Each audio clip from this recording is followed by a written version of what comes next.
मैं तो चला था एक अनजाने राहों पर, ना जाने कौन सी थी मेरी मंजिल। जब से गुजरी एक हवा की धोखे से, वहीं पे खो गया मेरा दिल, वहीं पे खो गया मेरा दिल।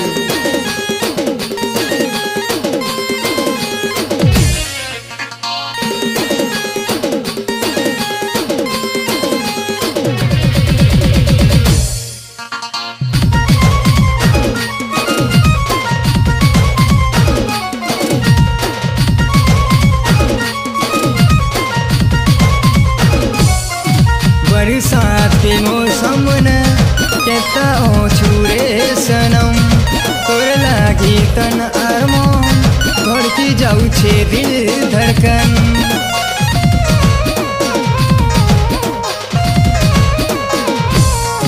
बरसात के मौसम न कहता ओ छुरे सनम, तोर लागी तन अरमान धड़की जाऊ छे दिल धड़कन। आकाश में एक बादल तुई मने पड़ू संसकाल, आकाश में एक बादल तुई मने पड़ू संसकाल। अरे प्रिया रे पानी पानी मोर जवानी नाचे रे, पानी पानी मोर जवानी नाचे रे।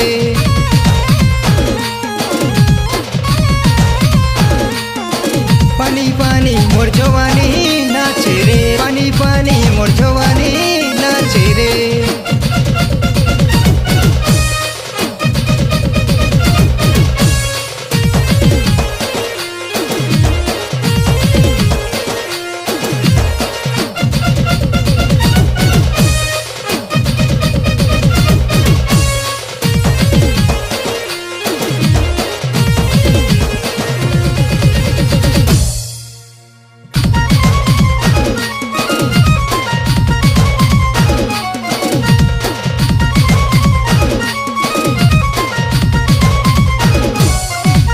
मौसम सुहाना दिल है ना दीवाना, तोर लागी मुई पागल तो तेरा कुछ है सुना।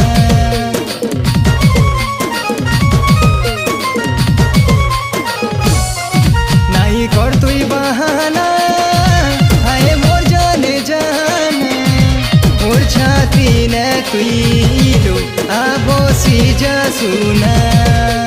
बिजली पानी पवनो मुई देखू तोर सपनो, बिजली पानी पवनो मुई देखू तोर सपनो।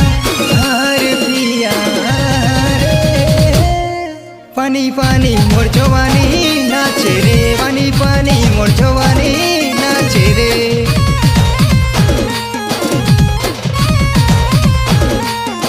पानी पानी मोर जवानी नाचे रे, पानी पानी मोर जवानी नाचे रे।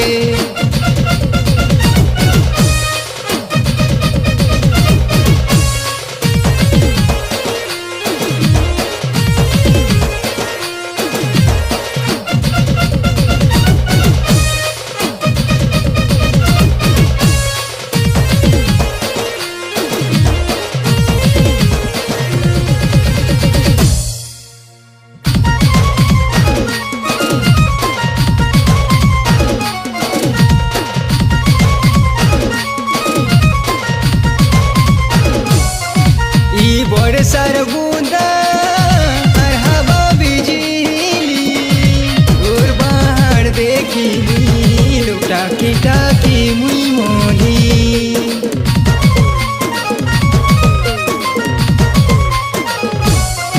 जेते चमके बिजली मुई तोते खुजिली, मुई एकला है लो पागल है नाचिली।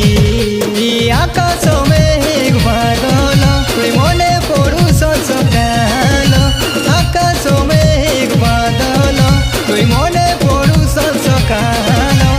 अरे प्रिया रे पानी पानी मोर जवानी नाचे रे, पानी पानी मोर जवानी नाचे रे।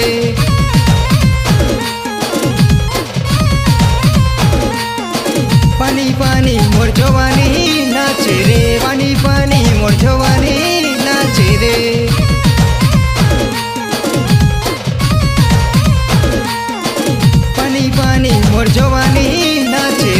पानी पानी